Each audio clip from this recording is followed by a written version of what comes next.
Hi guys, I'm PyGuy314159, and this is a TI-84 Plus Silver Edition that I've had since the spring of 2007. And you can tell it's an old calculator because the text is wearing off on a lot of the buttons. Like there's nothing on y equals, delete, comma, or parentheses. Luckily I've used this thing long enough and often enough that I know where everything is, so that's not a problem now. But what I wanted to show off is a trick that I discovered a while back. It's not terribly useful, but it is cool, and it reveals something that maybe Texas Instruments didn't want you to know. So this trick involves the calculator's programming language, in particular for loops. So for those who don't know what a for loop is, here's a really simple program that uses one. So we have for x from 0 to 25 in steps of 5. That's what the top line means. And then at the bottom we have an end. So everything in between those two lines, the for and the end, gets run once for each value of x from 0 to 25, counting by 5s. So in this case, all we have in between them is printing out the value of x. So if we run this, what we should expect to see is just see the multiples of 5 up to 25 get printed out like that. Okay, so that's simple enough. But what you might not realize, at least at first, is that variable x, that stays in memory even after the program finishes. So if you had something before, that gets replaced with this new x that's counting by 5s. Okay, but now check this out. If I take a look at what x is after the program, x is actually 30. Okay, that's weird. The loop stopped at 25, so why is it 30? And just to show you that I didn't have anything there before, here, let's store it. So x is 42 now. Run the program again, see what x is. Yep, it's a 30. So how did that get there? Well, what happens is this. Each time through the loop, it checks if the control variable, the x, is above 25, or whatever number you have there. But if it's not above 25, then it carries out the body of the loop, and then it increments x. So when x gets to 25, the program sees that, nope, that's not greater than 25, it's equal to 25, so it does another iteration, it prints out the 25, which you saw, and then it increments x to 30. And only then does it say, aha, x is above 25 now, so I can stop looping. And meanwhile, there's still that 30 stored in x. So that's how it got there. And it's that extra increment at the end that we can use to have some fun. So here we have a new program that also uses a for loop. So this time, we've stored a big number into x to start with. So before the loop starts, x is 5e99. And for the loop, we have for xxxx. Now, only the first of those x's actually refers to the variable x. The others refer to whatever x happens to be before this line, which happens to be 5e99. So this loop is going to iterate from 5e99 to 5e99 in steps of 5e99, which sounds like a boring loop because it'll only do one iteration. But more importantly, though, the value of x will increment by 5e99 after that one iteration. But if x is 5e99 to start with, and you add 5e99, that means that x should end up being 10e99, or 1e100, which is big enough to create an overflow error. The calculator doesn't like dealing with numbers that big. So when we run this, we should expect to see an error overflow. But, okay, it didn't complain. It looks like it ran just fine. So let's see what x is now.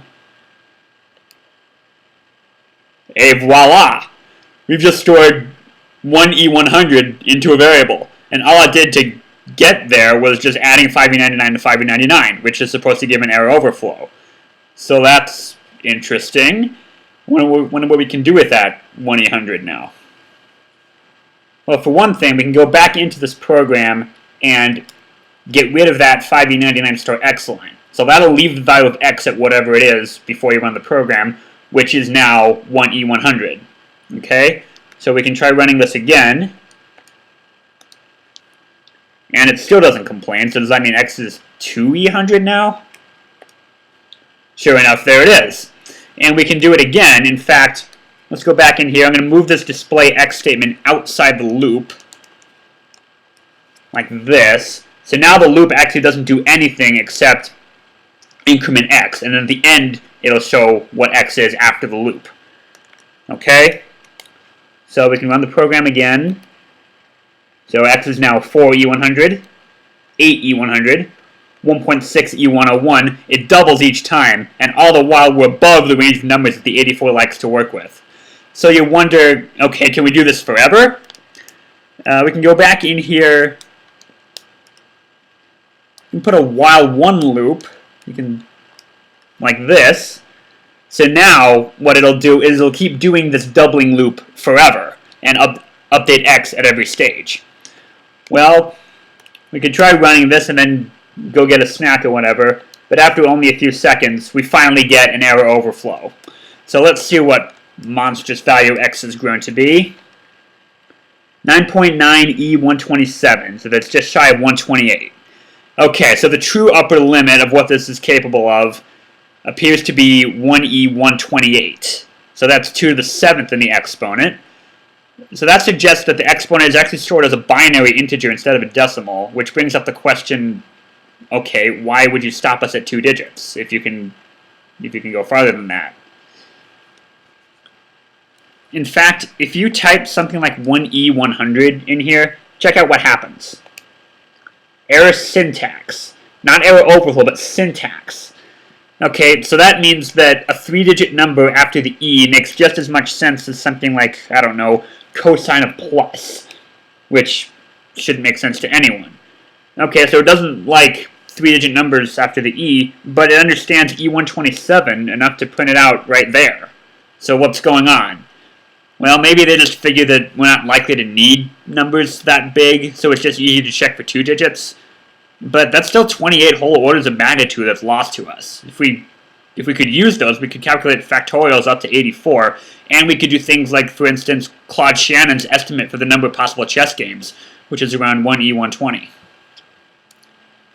So in any case, can we do anything with these extra large numbers besides just doubling them? Well, surprisingly, yes we can, as long as we don't create any other extra large numbers in the process. For instance, I've stored just 1E100 back into x. You can do math on x just like any other variable. So you can do x minus, I don't know, some arbitrary number like that.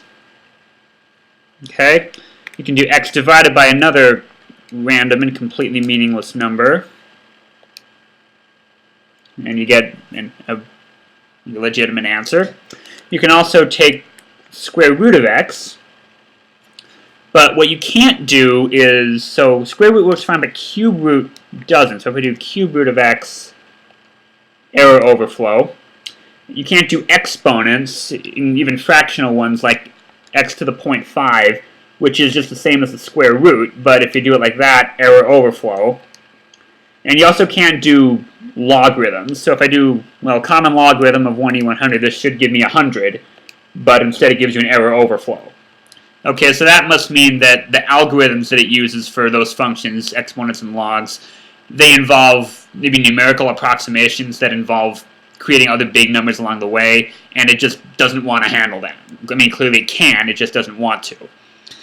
You can also, if you want, you can put x into a list as long as you enter the list directly like that.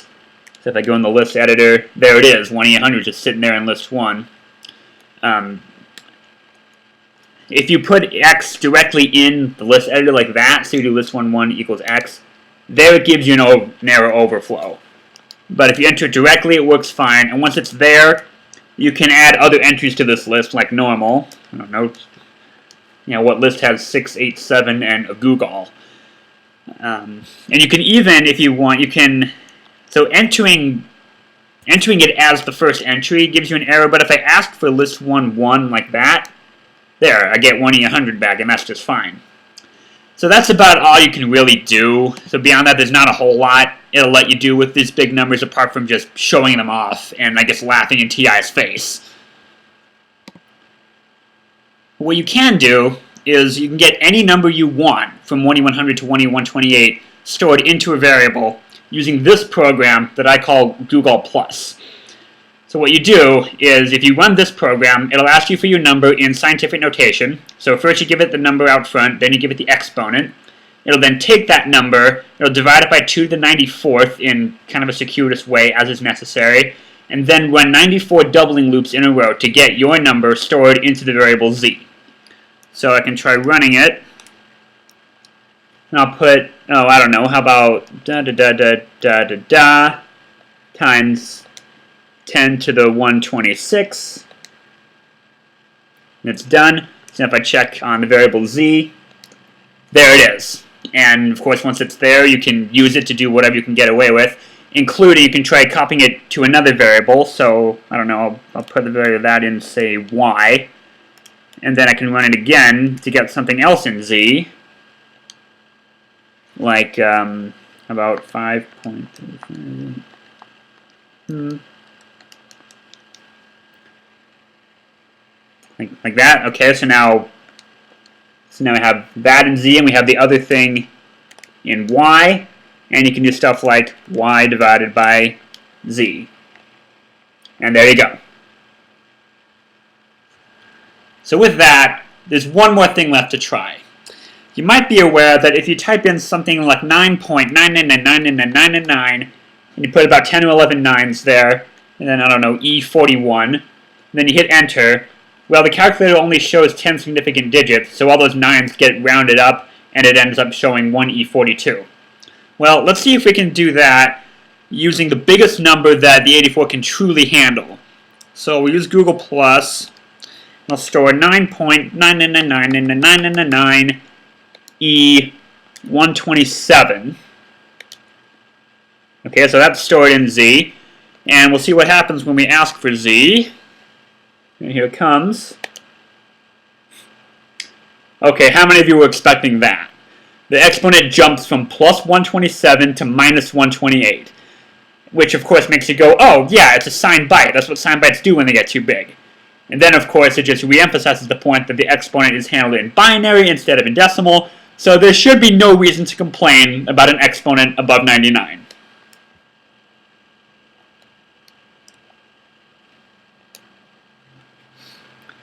Overflow my balls, you lazy piece of scrap plastic.